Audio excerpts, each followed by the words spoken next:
¿no? Cómo lidiar con la oposición. Y el texto ahí está en Nehemías. Voy a resumirlo de esta manera: el capítulo 4, del versículo 1 al 12, describe la oposición que el pueblo estaba teniendo en la reconstrucción del muro, ¿no? Eh, este libro nos muestra cómo Dios llama a este hombre común, que era eh, un, un copero del rey, lo llama para cumplir una tarea muy importante, que era la reconstrucción del muro de Jerusalén. Y él viaja, Dios le da favor y llega a Jerusalén y comienza la reconstrucción. Y cuando esa reconstrucción comienza, y ya lo hemos visto, capítulo 1, 2, 3, llegan al capítulo 4 y se levanta oposición, ¿no? Estaban reconstruyendo las murallas y se levantan Sanbalat, Tobías y otros, Gesem el árabe, y comienzan a hacer burla, comienzan a conspirar contra el pueblo de Dios para que se detenga la obra, porque la construcción del muro simbolizaba la seguridad, la identidad, la paz, la justicia dentro de la ciudad. Y esto es una metáfora de lo que el pueblo de Dios es llamado a hacer en estos tiempos, en el trabajo en el cual el Señor nos ha encomendado, ¿no? Y Nehemías entonces eh, toma allí, nos relata el capítulo 4, todo lo que estaba ocurriendo en los versículos 1 a 2 en cuanto a la oposición. Incluso también había desánimo, ¿no? Desánimo en medio del pueblo. Dice que había mucho escombro, que no tenían fuerzas para trabajar, veían la conspiración de muerte, se reían y se burlaban de sus trabajos. Voy a resumirlo de esta manera: oposición externa, había oposición ideológica, ¿no? Eh, había, se burlaban de cuán débiles eran como pueblo, se burlaban de la obra, decía por allí Sanbalat, decía: si una zorra recorriera el muro que estaban construyendo, se derribará, como diciendo la obra era insignificante, Dios no los iba a ayudar. Había conspiración de que iban a entrar a atacar al pueblo y que iban a destruirlos. Había oposición interna, como decía, había desánimo, ¿no? ¿Cuál es la lección? Primera lección para nosotros como cristianos, y yo les hablaba de este movimiento maravilloso que es de los puritanos del siglo XVI y XVII, que transformaron naciones, y ellos se levantaban a la mañana sabiendo que había adversidad y que iba a haber adversidad, que la adversidad era parte de la vida cristiana. Tendré oposición, ese es el adagio para nosotros esta mañana. Pero en medio de la oposición genera un espíritu de creatividad, esa creatividad tan tremenda que tenía Jeremías para poder lidiar con la oposición, y allí relata entonces la segunda parte de este capítulo 4. Pero la idea es de que habría oposición y que había un espíritu de lucha, un clima de guerra, y que era parte de esta realidad en la cual el pueblo vivía y es parte de la vida cristiana. En el mundo tendréis aflicción, dijo el Señor, pero confiad que yo he vencido al mundo. Entonces nosotros como pueblo de Dios eh, sabemos que Dios nos ha puesto en un lugar particular, y en este tiempo por ahí de cuarentena, de luchas, vemos adversidades en nuestras vidas personales, en nuestros trabajos, familias, y saber que esto es parte de la vida cristiana. Pero esto no es para debilitarnos, sino esto es para hacernos más fuertes y para cumplir el propósito que Dios nos ha encomendado. Y allí entonces sí, la segunda parte y todas las acciones, miren después ustedes en sus casas más tranquilos en el día, todo lo que hace Nehemías. Nehemías prepara al pueblo, los une en grupos, los une entre familias, los alienta, oran a Dios y se recuerden que el Señor es grande y temible. luchemos por defender a nuestros hermanos, nuestros hijos, nuestras hijas y nuestras esposas, luchemos por nuestros hogares. Y entonces dice que tenían allí en una parte cómo construían con hileras, unos trabajaban y otros defendían, y aún los que construían, dice, con una mano trabajaban y con la otra sostenían sus espadas, la cuchara de albañil en una mano y en la otra la espada, en este clima de oposición, estrategias que realizaron para poder hacer el trabajo, ¿no? ¿Qué lecciones aprendemos de esta verdad, de esta segunda parte, ¿no? En primer lugar, el tema de perseverar, ¿no? Eh, Primero, ahí pongo el uso de los medios de gracia. ¿Qué son los medios de gracia? Son los medios que el Espíritu Santo emplea para aplicar en nosotros los beneficios de la salvación que Dios nos otorga en Cristo. Fíjense las veces que Nehemías ora a Dios, la oración, la palabra, Él los alienta con la palabra y los alienta a la comunión, reúnanse, sean pueblo, no estén solos, no estén aislados. Esta es una primera lección. Dios nos ha dado medios de gracia. Estos medios son cosas ordinarias, entre comillas, aparentemente obvias, pero fundamentales en momentos de oposición.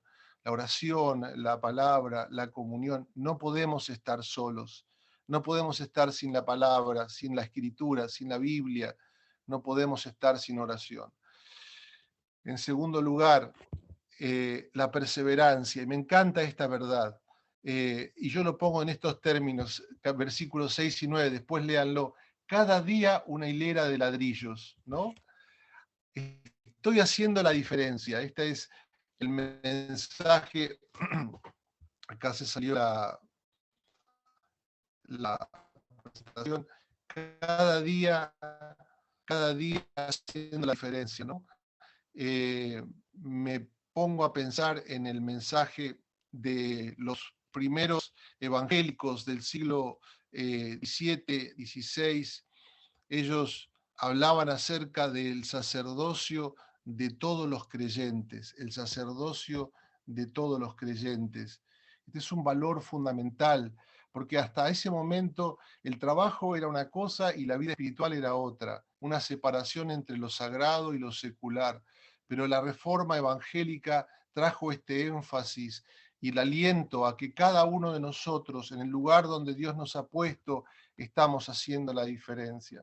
Y la vida cristiana tiene ese tremendo principio, ese elemento de levantarme a la mañana, y esto es lo que hacían los puritanos, y entender que en mi trabajo, en lo que estoy haciendo la diferencia para esta sociedad, que mi nación va a cambiar por el trabajo que yo voy a hacer esta mañana, que esta hilera de ladrillos que voy a poner, que esta acción perseverante que voy a realizar hace la diferencia transformadora y es tan espiritual como aquel monje, decía Lutero, que está ayunando 40 días y orando 16 horas.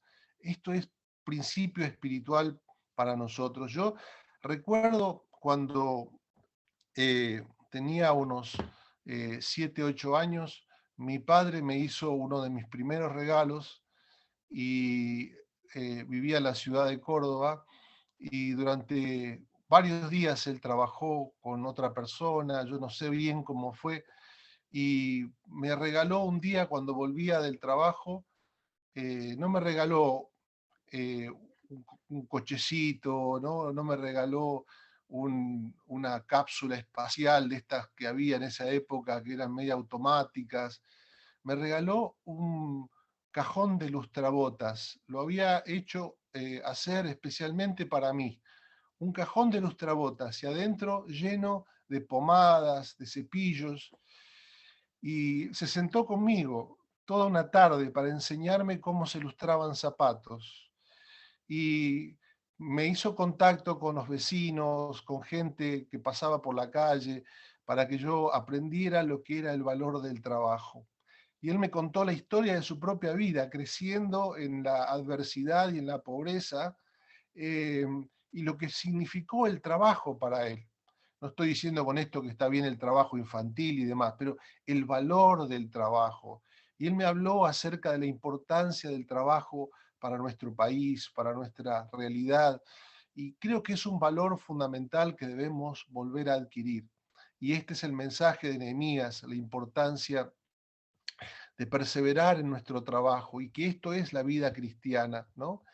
Y a último que quiero mencionarles es la importancia de la motivación. Hay una motivación allí que realiza Nehemías y que les da en el versículo, allí en el versículo 14, dice, no temáis y pelead por vuestros hermanos, vuestros hijos y vuestras hijas, por vuestras mujeres y vuestras casas. No temáis porque el Señor es grande y temible.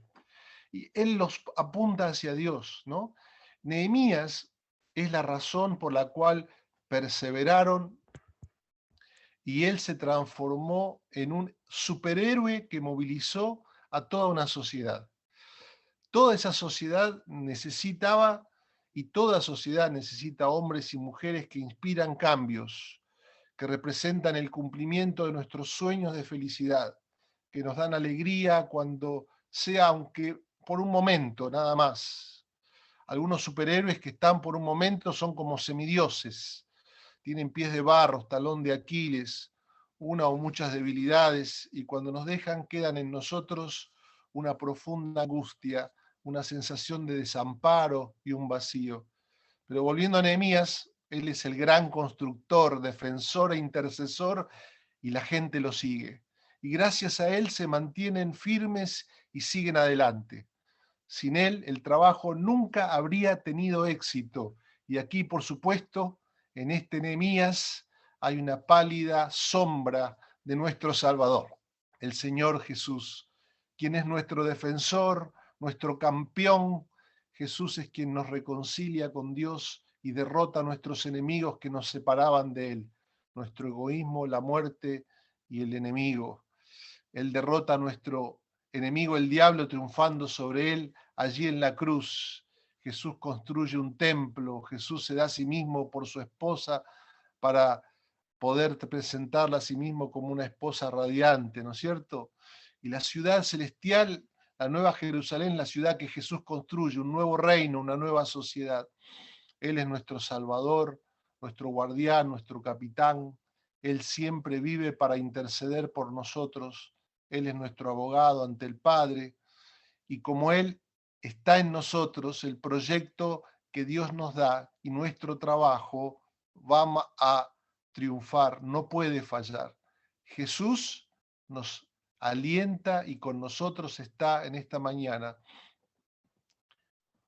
para construir esta sociedad y para construir este reino que no puede fallar. Así que quiero alentarte, quiero orar por vos en este día tan especial, tan particular, que nuestras vidas estén preparadas a aceptar la adversidad, en segundo lugar a perseverar y en tercero a ser alentados, que Jesús está en medio nuestro, llevando adelante el trabajo que debemos realizar. ¿Por qué no oramos y nos despedimos? Señor, te damos gracias por tu palabra en esta mañana, por Nehemías capítulo 4, un libro de inspiración, especialmente esta etapa en la vida del pueblo en la cual están construyendo y la adversidad se interpone, y tú en el medio los alientas a perseverar. Y en el medio está Nehemías, una sombra de una realidad que es Jesús en medio nuestro, que camina por delante y por detrás y que nos alienta a seguir trabajando. Señor, nos encomendamos a ti, te pedimos que nos levantes, que nos alientes y que nos fortalezcas en esta mañana. En el nombre del Padre, del Hijo y del Espíritu Santo. Amén.